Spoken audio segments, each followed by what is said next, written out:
women don't go to salon when they are menstruating. That's actually very shocking. What?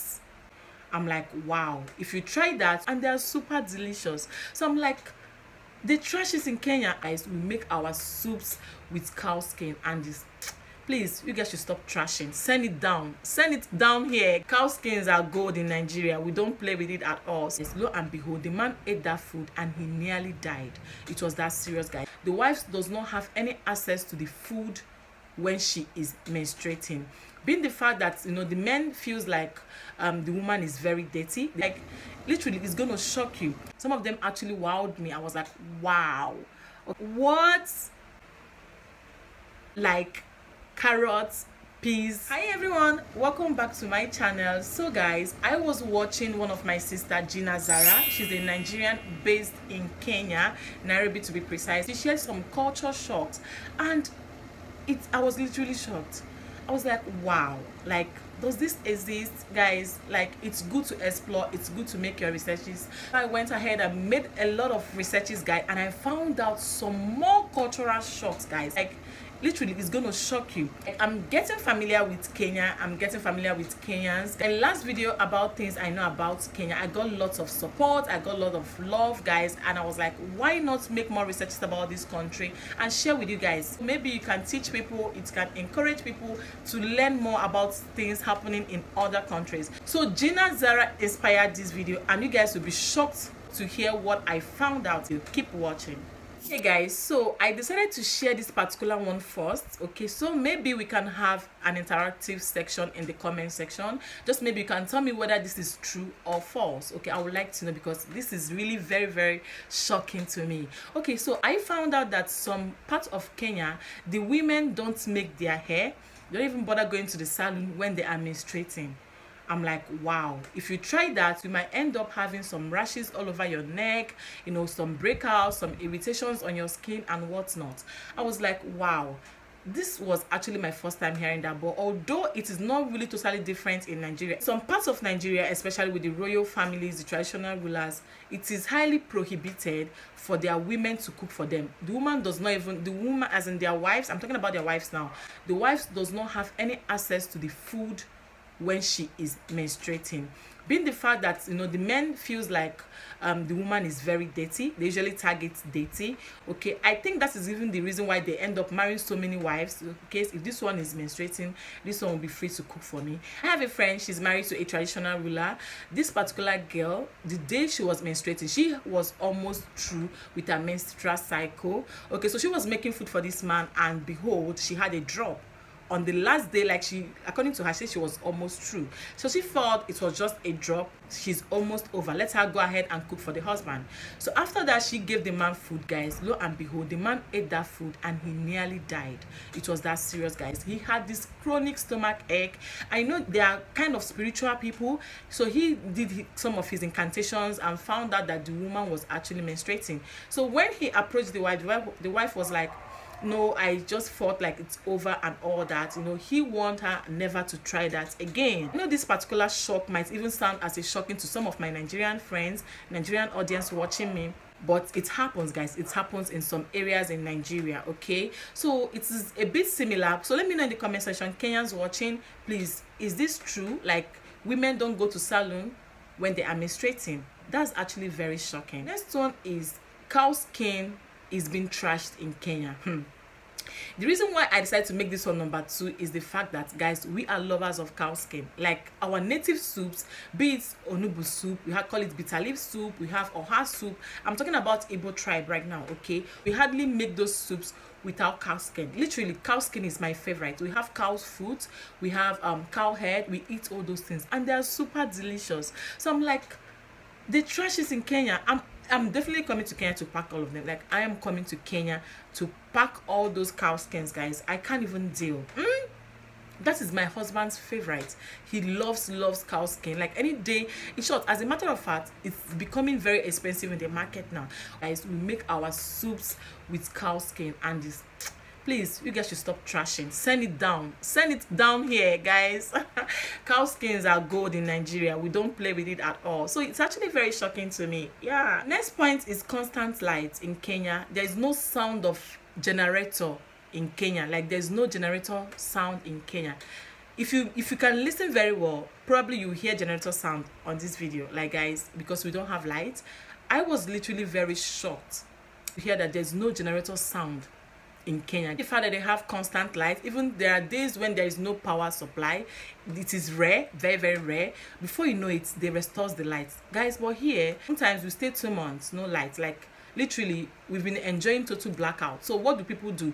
We have lots of generators have been saving lives here in Nigeria, guys. So it's a common thing, even though it can make your night miserable, because you know when you're trying to get some good sleep and you don't get it because your neighbor's gen are on, this person's generator, and everybody, imagine if you have like 8 flats, guys. Those people have 8 generators, so you can imagine the sound.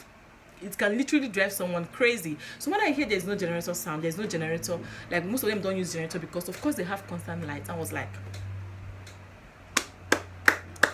the next point is the weather. Let's talk about the weather. So I have a video I made on some misconceptions Nigeria have about Kenya and Kenyans, and I also share the reason why they have such mentalities towards Kenya. I don't know the video that will come up, whether if it's this one or that one, but whichever one, please watch it and find out the reason why we have such mentalities about Kenya. I was shocked to hear that it snows in some areas. Like we don't get snow here. It does not snow in Nigeria. I've not seen, like I have not seen at this my age. I know I'm very mature. I know I'm an adult. I have never seen it snow in Nigeria. Even though when it comes to towards the December period, we usually have what we call Harmattan season. It gets cold, but at least you can still manage. Then some areas like the core north in Nigeria, especially Jos, it can actually get very, very cold there, but not to the extent of snowing in Nigeria. I've literally not seen snow. And then guys, when I heard that it snows in some areas in Kenya, I was literally shocked, guys. I was shocked because a typical Nigerian feels that it's always hot there. Okay, so I would really, really love to experience snow. So guys, I'm beginning to consider coming to Kenya. Honestly speaking, it feels good. The next one is the rent. Kenyans pay rent monthly. In Nigeria, nobody will collect rent. Even if you're staying in a bedroom apartment, you pay yearly. At times people pay 2 years, at times people pay 3 years, depending on the agreement you have with the house owner, the landlords, the landladies. So when I found out that in Kenya you pay for rent monthly, that was actually shocking to me. And then I see it as a good thing because it helps people. Even if you don't have money, you can as well, plan, pay for a month and then save for the next month. Okay, so it's amazing. But they don't collect part payments when it comes to rent in Nigeria at all. You have to pay yearly. Okay, so that's good. Okay, and it's actually very shocking to me. So the next one, guys, is that some of the residential homes in Kenya are skyscrapers, the tall buildings. People live in those tall buildings. In Nigeria, people don't live in skyscrapers, even though we don't really have much skyscrapers in Nigeria, but the few ones we have are usually offices, hospitals, just for commercial purposes. Nigerians don't really live in those tall buildings. Okay, no, we don't really do that here. Another one that shocked me the most, guys, is their love for tea.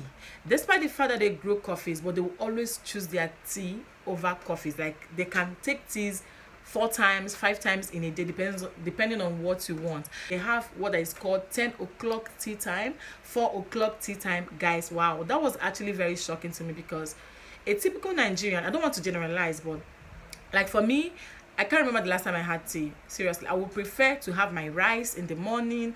I can go ahead and have like pap. There's what we call pap. It's actually made from maize. Okay, yes, you can have our custard, we can have our cereals in the morning, but tea, it is actually very, very scarce in Nigeria. Even some women, especially those ones in the village, would prefer their fufu, like pound to swallow. We call it fufu, we call it apple, to like swallow and know that for the rest of the day they are filled up. But then a Nigerian, it not take tea. Even if you have to take tea, you can only take it in the morning, and then that is all. Like taking it more than once in a day, I don't think it happens here. Maybe kids can actually do that. Maybe children, when they are cranky, you can give them tea to take multiple times in a day, but an adult do not take tea. Like they hardly take tea.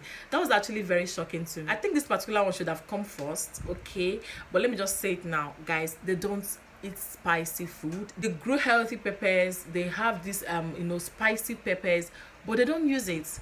I'm like, what?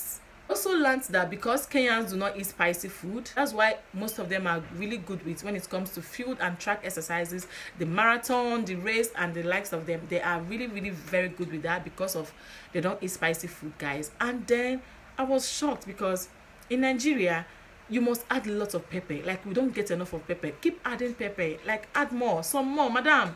Add pepper.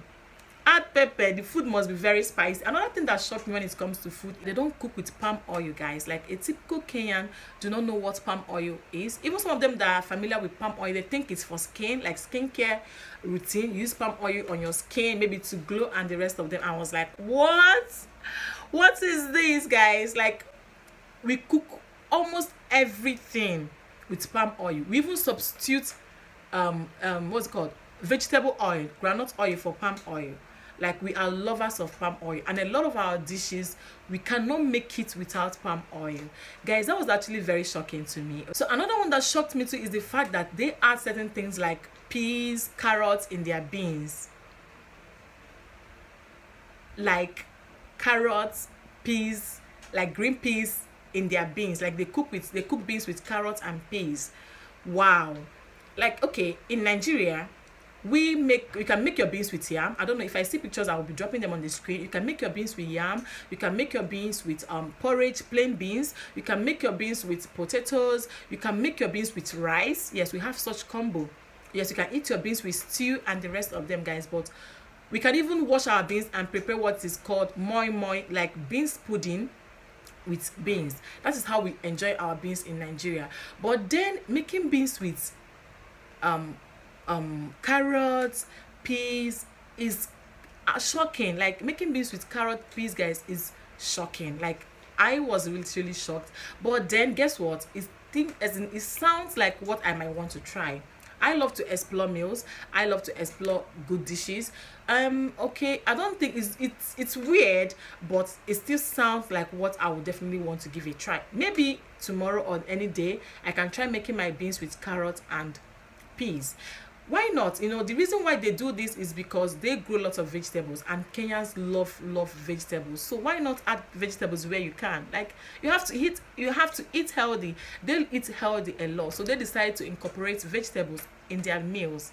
Whichever one, add vegetables. More vegetables, it's okay. Sounds interesting. Maybe I can make beans, add my carrots and peas, and then have it with my rice. I also love this their meal ugali. I've watched Gina make ugali. Ugali is just similar with our fufu. It's similar with our semovita, semolina is our swallow, basically. So I learned that Kenyans can have it with tilapia fish and the rest of them as a side dish and the rest of them. But then in Nigeria we can have that with our soups. So Gina says she's gonna have her own with egusi soup. I might have my own with bitter leaf soup.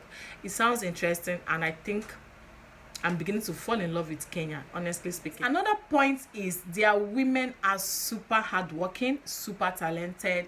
I will not say this is a shock to me because Nigerian women are also hardworking and we are also super talented. So kudos to Kenyan women, you guys are doing great. The last cultural shock, but not the least, guys, is Kenyan drives at the left-hand side of the road, even though their steering is on the right-hand side. In Nigeria, we drive on the right hand side, our steering is on the left hand side. I drive in Nigeria, and I think I might have issues with this particular one maybe when I come to or when I visit Kenya, because I don't believe someone that is not familiar with this will find it easy or will find it funny. Even though with time you get to learn, there's always improvements for learning. Okay, it's actually very interesting, and I would like to explore that. I would like to try driving on the left hand side of the road while I have my steering on the right hand side of the car. Or these cultural shocks are really very interesting. That's why I decided to make this video on my channel. I hope you enjoyed watching. Some of them actually wowed me. I was like, wow. Okay, let me know the one that wowed you the most. Let me know the one that shocked you the most. I would like to read your comments. If you are new, my name is Uju. You're highly welcome to Ujulinn Space. Please smash that subscribe button. I would like to have you here. Let me know your thoughts in the comment section. Did you enjoy watching just like I enjoyed filming it for you? I will see you guys in my next video. Bye.